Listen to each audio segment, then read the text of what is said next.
So ito na nga, may libreng laboratory at medical consultation mula sa Mercury Drug Bantay Kalusugan Program.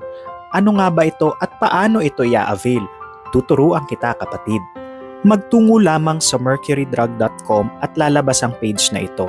I-scroll down mo pababa.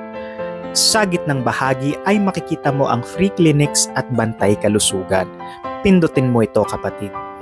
Mapupunta ka sa Bantay Kalusugan page kung saan maaari kang mamili kung anong medical procedure ang kailangan mo. Ito ang listahan ng mga libreng serbisyong medikal na pwede mong pagpilian at i-click mo ang Done. Babalik ka sa Bantay Kalusugan page at sa halimbawang ito ay pinili natin ang free blood pressure, blood sugar, and cholesterol screening. Sa iba pang bahagi ay makikita nyo ang listahan ng mga Mercury Drug Stores na magbibigay ng libreng serbisyong ito. At sa dulong bahagi ay makikita nyo ang schedule kung kailan ito mangyayari. Follow for more money tips and stay smart and safe out there.